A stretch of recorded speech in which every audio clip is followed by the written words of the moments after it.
Ra quay.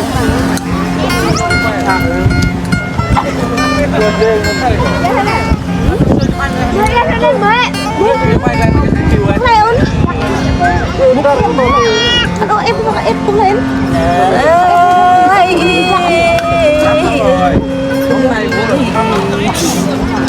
Adela tarai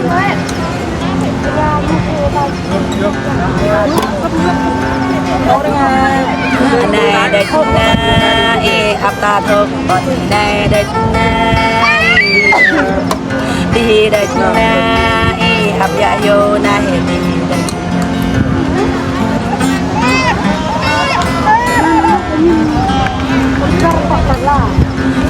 adek i ap mừng rap yo con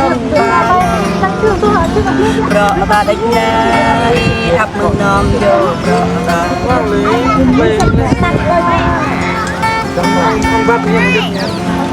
đơn ta adek i ap ya đơn adek cô ta adek i ap bang Giúp lúc nào cũng có nhỏ nhau rồi. Cô nhân nhân thì ở khỏi ngửa tay ở đây nhỉ? Ở khỏi đúng không ạ? ta adek i ap yo ba yo na ba adek đó ta adek i ap ba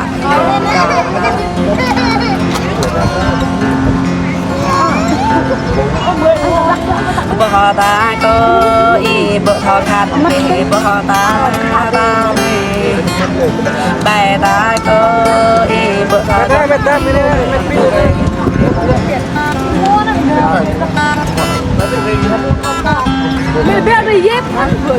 nhập ta nơi bữa họ ra ăn beri nhập ta bạp lê la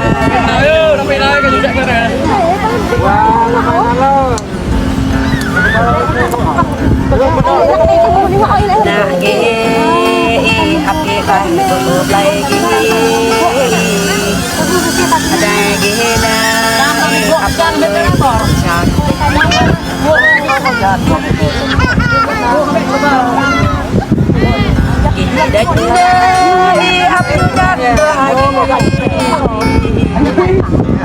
bạp lê la bên kia Mua nó đặt gấp.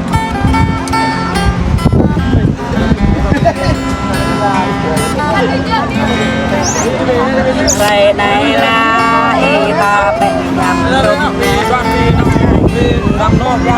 vậy này là ta rung nhầm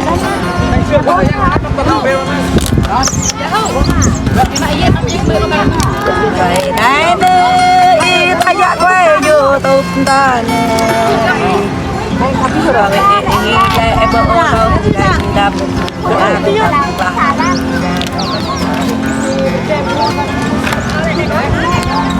quê ghé lại bộ chăn cành không không ra lê không thầu mừng dốc mau lấy thầu chơi mau đi thầu không say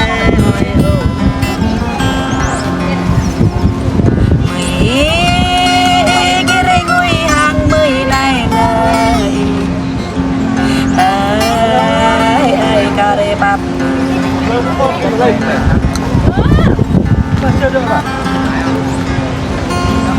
về đây là gặp bong rô về quê rô để đây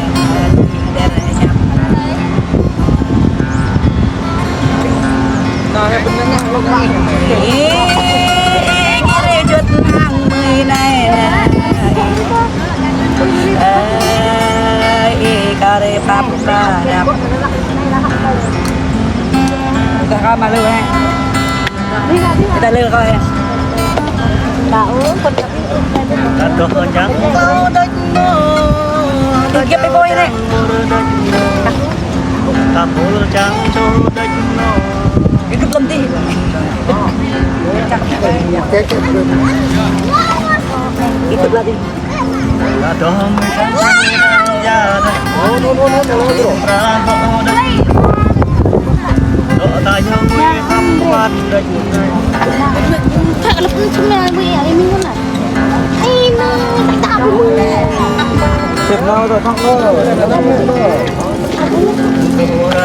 Rasa chụp năm nữa. Chụp năm nữa. Nông nhà.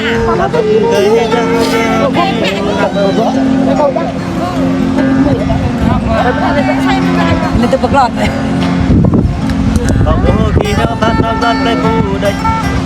Trong bó ai tươi trong chắc. Còn bố khi bắt nó bắt rung lên. Bút cái chúng ông lên.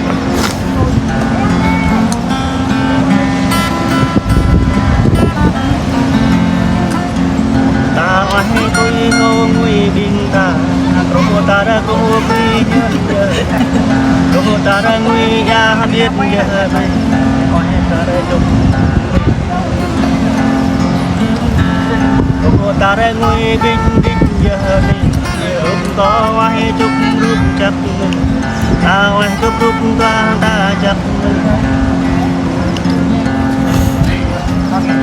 Coi hơn đây coi. Ngày chặt có phao này.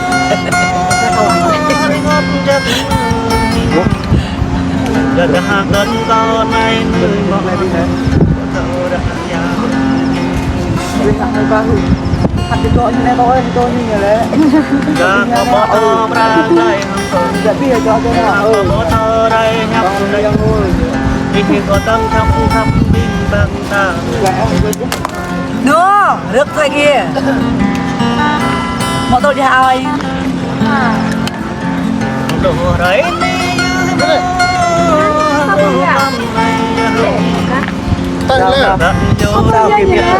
Hả? Kịp lên họ đây. Không có chơi lời. Em đi ai. Dạ tôi cũng không nhận. Đã.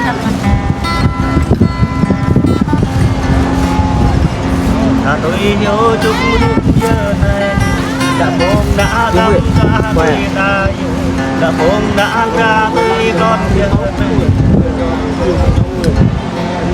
Cái coi. Vẫn có người. thì bộ rễ tôm cái rễ về bộ rễ tôm cái tôm về thì trong rễ tôm nó ra thì ta phải biết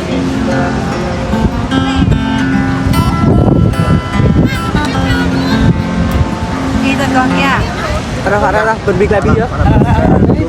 Dũng ơi. Tôi thao ra con tướng hơn là con này. Tôi bê tha bìa phải ra ta bồ rọ. Nghe anh. Để cho hơn gọi nha.